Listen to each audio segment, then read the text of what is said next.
Communication can be a bumpy ride for a lot of couples.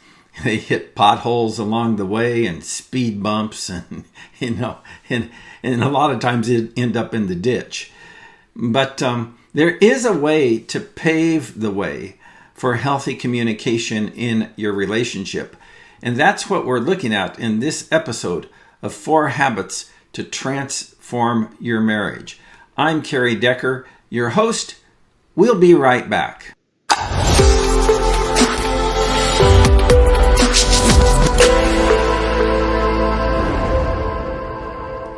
My guest today is Terry Henry. Terry, welcome to the show. Thank you. Thank you for having me, Kerry. How are you? Yeah, great. It's good to have you here. Terry's a pastor out there in Illinois. He does a lot of work with couples, and he really enjoys that. And so we want to talk a little bit about communication. Hey, let me just ask you real quick. What started you on this path of wanting to work with couples to help them to improve their relationships? Yeah, it's really kind of a crazy story. In 2004, I think it was, I was preaching at the church, and I wanted to go back to school to get a master's and go through seminary. And I told my wife, if I'm going to do this, I feel like I need to go for counseling because I'm really terrible at it. And I was, and her simple reply was, I agree. So I went to seminary and I got a master's in pastoral counseling, and I decided to focus upon marriage and premarital counseling because I come from a family where my dad had been married before my mom, and then my mom and dad had some issues throughout their marriage, and I wanted to be able to provide a home where my kids would feel like my wife and I at least had a decent marriage. And so in order to do that, I felt like I needed to study it, and I like to share what I study. So I started kind of focusing in on that type of counseling. Cool. So, well, hopefully you're a whole lot better counselor now than you were back then. Well, otherwise, why should we even bother listening to you? You started off giving us a real positive sell on your credentials. Well, I'm kind of a mediocre counselor. But I said way back then. Okay, already. We've had a lot of couples go through counseling, and it's funny because my counseling gets pretty deep sometimes. Of course, as any pastor, I have a lot of couples to ask me to marry them throughout the course of a year. Sure. When I tell them what they need to do for the premarital stuff, about 90% of them say they're going to find somebody else. They just don't want to do the work. But, I believe that if you're not willing to work to get married, you won't be willing to work to stay married. And married is work. I mean, it really is. So. Oh, yeah. How long have you and your wife been married now? We have been married this 21 and a half years. Oh, so. Cool. Good for you. Congratulations. Well, thank you. Thank you. So, all right, let's talk a little bit about some of those potholes. What are some of the potholes that you commonly see in working with couples? The number one thing I notice in working with couples is most people don't know how to communicate. They know how to make a statement. And in other words, they don't know how to talk with one another, but they know how to get their point, their view across. And they just assume that their view or their point is right. And so when they say it in a way that they may not even mean, but it's received, in a very negative connotation that leads to, arguments and different types of bad communication skills. So I think most couples, instead of, like you said, I love what you said about that, is that, they know how to make a statement rather than to communicate. Most couples, it seems like they operate more, when conflict arises, they operate more like a prosecuting and defense attorney than they do like a husband and wife. Yes. Yeah, I knew we were recording this morning, and so I was reading over some of the notes that I'd made throughout the last month or two, and I'm one of those guys. I use Google kind of as my last source because I want the scriptures to tell me what to do Yeah. instead of Google. Yeah.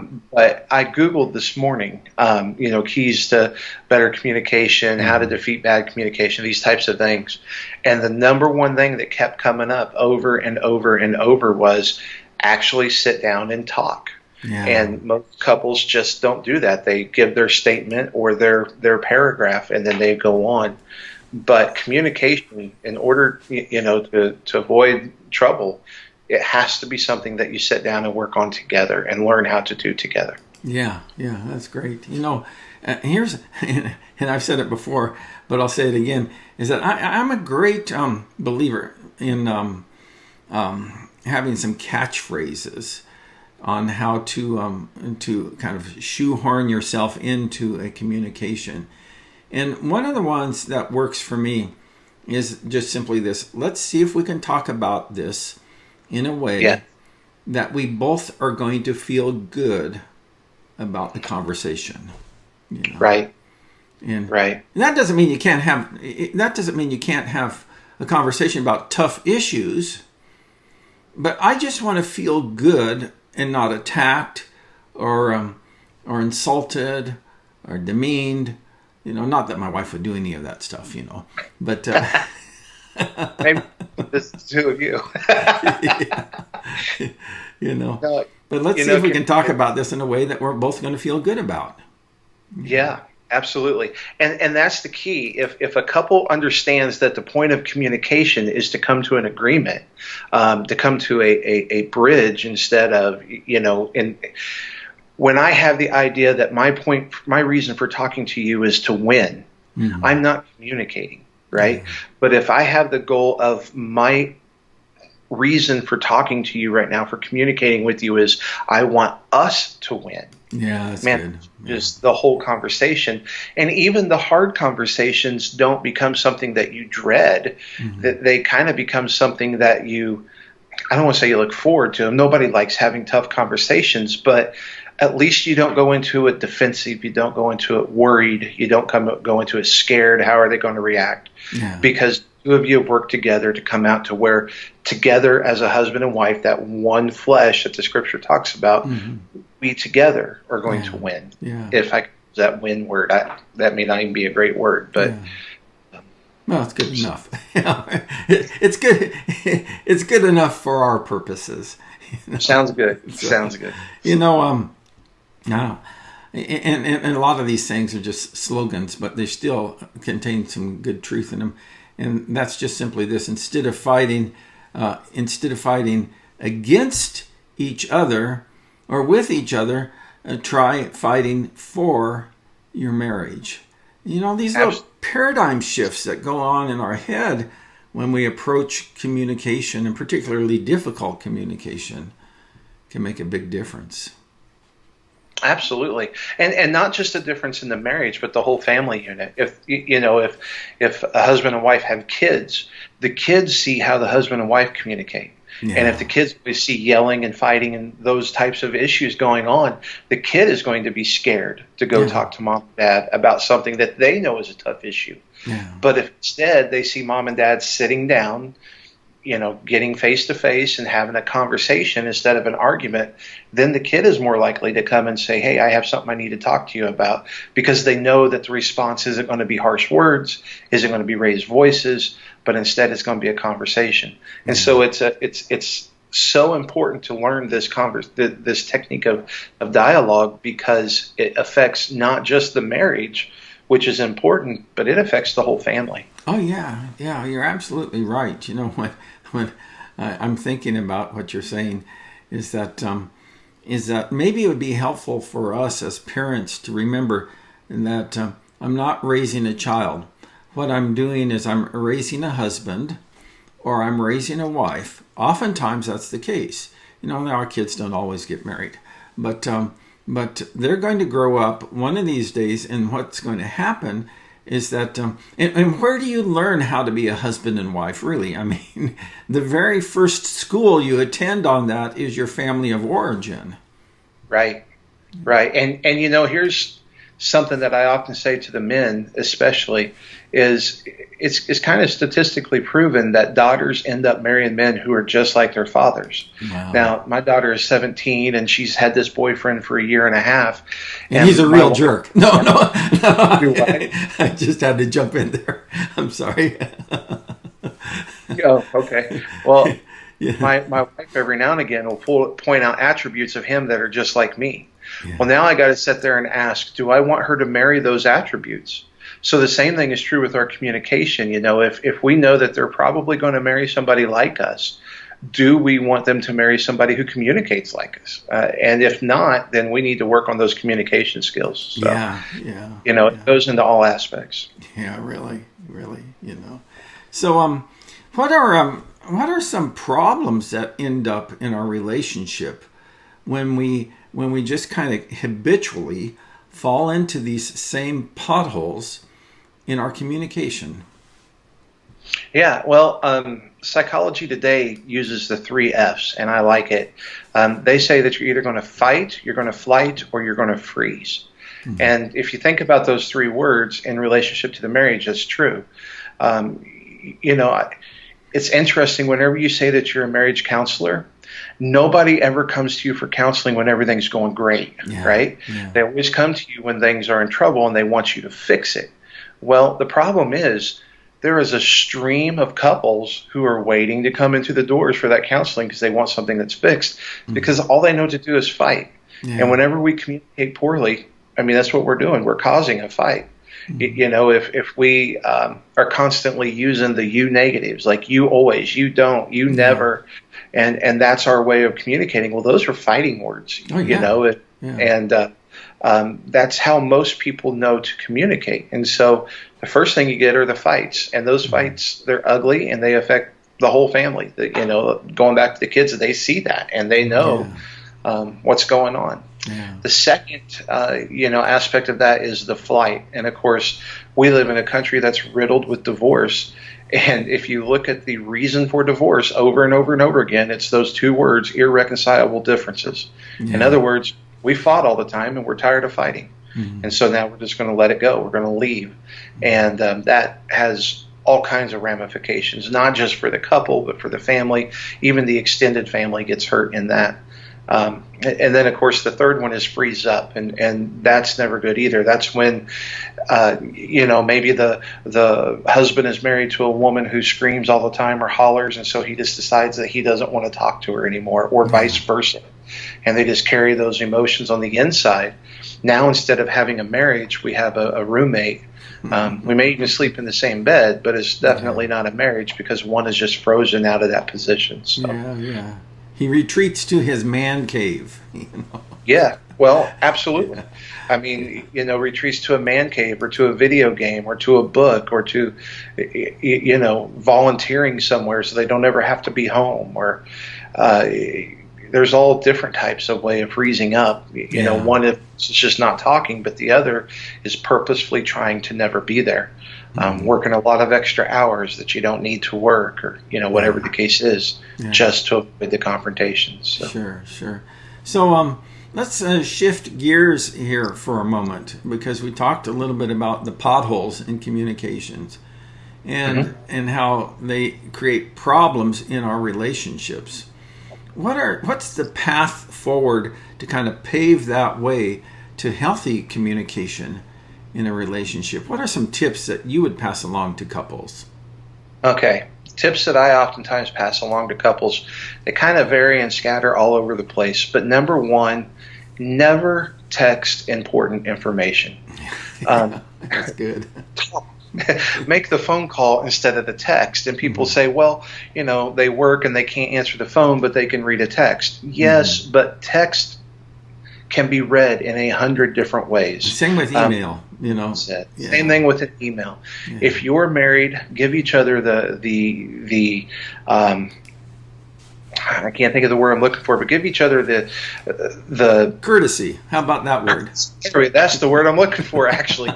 Give each other the courtesy of talking. If there's something big that you need to talk about, and you feel like you need to begin it during the day so that you both can be thinking about it, say in a text, hey, this has come up. tonight we need to sit down and talk about it. What time works for you? Yeah, I like that. Yeah. That's the text. Okay. Yeah. Don't. And I say that because, of course, couples who get married or for the first time, are usually younger. There are exceptions, of course, but and they grew up in a texting world, and they think everything can be resolved with a text, and it just can't. Yeah. So don't text. Talk at face to face, which would lead to the second one. Okay. Schedule the times to have those conversations. People in the work world schedule meetings all the time to talk about certain issues. Your marriage should be no different. If there's something that needs to be discussed, schedule a time where you sit down, tell the kids, Mommy and Daddy got to talk right now. Shut the phones off. Right before we started this interview, we both commented, hey, we need to shut the phones off. The computer dings down. Shut those things off, shut off the TV, and sit down and talk. Because if you don't do that, even if you think you're giving the right answers, you're missing what is really being said. Yeah. I saw this cartoon the other day. I thought it was perfect. It was a gentleman who's sitting there reading the paper. It's an older married couple. The wife walks over to the husband and says, honey, I'm really heartbroken right now. I just looked in the mirror and I noticed that, I'm starting to sag and I got wrinkles on my face and my hair is gray and I'm bent over a little bit. And, she went through this whole list of things and she goes, I really need you to make me feel good. Can you give me something positive? He says, well, your eyesight's perfect. It probably led to a bad conversation because he didn't think about what he was saying. He was distracted. So, that I'm going to have to use that. I don't know where, but I'm going to have to use that one. So. There you go. That's free of charge. But it's perfect though, because that's what we do. We miss what's really being said. And so if we sit down and we talk with each other, we can hear that. And so, I would say to do that. The third thing that I like to tell couples to do, and this is, as a counselor, this is what we do all the time, is repeat, repeat, repeat. Yeah. If something is said to you by your spouse, you say, okay, what I hear you saying is, and say it back to her, say it back to him, so you know what's really being said. My wife and I, we grew up in two different families, right? Yeah. Her dad is a retired 2-star general. There was a lot of formal settings and, all these types of things. We grew up in a home where, my parents, they were fine. They worked hard and we had everything we needed, but we weren't nearly as formal when it came to different things. So her family never really joked. My family joked all the time. I'm a sarcastic guy. She's not a sarcastic lady. And so sometimes whenever she says something to me, and if I just respond, it won't be disrespectful in my mind, but that's how it comes to her because I missed what she was really saying. Yeah. So I have learned, repeat to her, what I hear you saying to me is, or what I hear you say the real issue is. Because oftentimes what we find, the real issue isn't what we're fighting about. If we would just stop and talk, we'll get to what's really going on. So always repeat what you hear being said. It'll make your conversations better and probably shorter. So, just true. Hey, guys are all about the shorter conversation. Absolutely. Do we really want to sit and spend the whole night talking about where the $250 went and why it was a foolish decision? Or do we want to tackle that conversation, get over it, and move on to better things? It's just a part of communication. Yeah. And hey, Terry, real quick. Yeah. You'd fit in our family. Because sarcasm goes along. Oh yeah. It's we always have these debates about who's the funniest in the family, and so we are respectful to each other. But humor is an important part of our family life.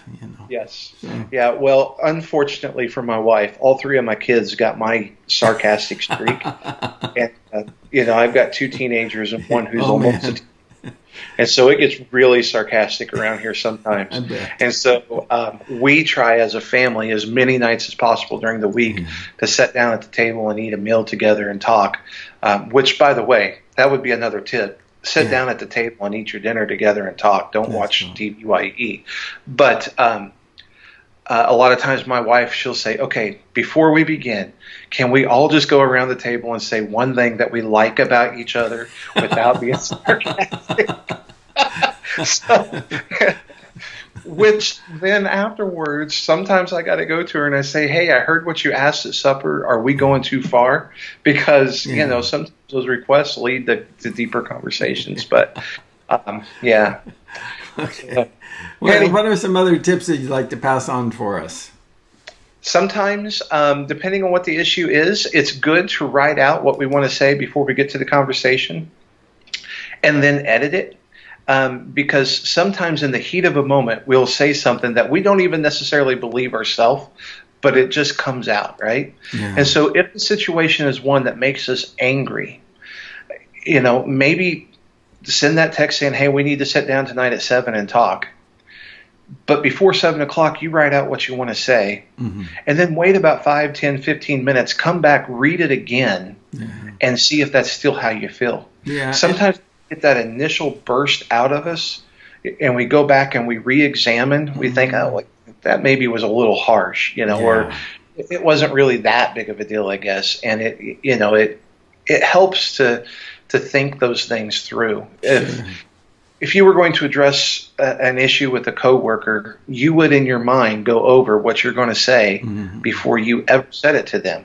Um, the same respect should go to your spouse. Sure. Make sure that when you get there, you know what you want to say and you say it in a way that doesn't tear the person apart. Yeah. Even if you're mad to your bones, you can let that come out without, you jerk, you know what all that Yeah. stuff. That does no good, right? I Hmm. mean, it does no good. Yeah. Instead, saying, "I was really hurt when this happened and you didn't come to my aid," or "I was really hurt when I found out." That's a totally different tone, Hmm. because that lets them know that they've hurt you or they've made you mad or they upset you, whatever the word is you want to use, Hmm. without calling them names, without tearing them apart. It makes them aware of the depth of the situation. So Yeah. write it out sometimes and just make sure before you go when you read that to them or repeat that to them that you give yourself a little bit of time to go back and reread it and maybe edit the words so it's not quite as pointed. So Yeah. Yeah. those are just a few basic tips. I mean, there's Sure. 100 more. Yeah. Well, we don't have time for 100. Don't have time for 'em. Okay. Those are basic ones. If you schedule those Yeah. times, you sit down together, Yeah. you know what you want to say, and you make sure that you are communicating back to the person, "This is what I hear you saying." Those three basic steps, Yeah. just they will begin you down a path that will make your marriage stronger in the end. Because if you can talk through the bad things calmly, you can talk about anything. Yeah. Yeah. That's good stuff. Hey, we're almost out of time here. Hmm. What would you say, as we wrap things up? Any additional tips or insights that you'd like to share with us on this topic of paving the way for healthy communication? Yes. First of all, I'm a pastor, and so I would be amiss if I didn't say, look at what Jesus did. The very things we just talked about are a lot of the techniques that he used in Scripture. When he was going to say something that he wanted to make sure that people heard, he would say, "Truly, truly, I say to you." In other words, he let them know that this is an important conversation. When you get to the woman at the well and he asks her a question and she answers, he gets to the depth of her answer. In other words, he was one who made sure that the point was made clearly and that the emotions were brought into account. And we Yeah. kind of we need to imitate that. But beyond that, we need to be a people that talk.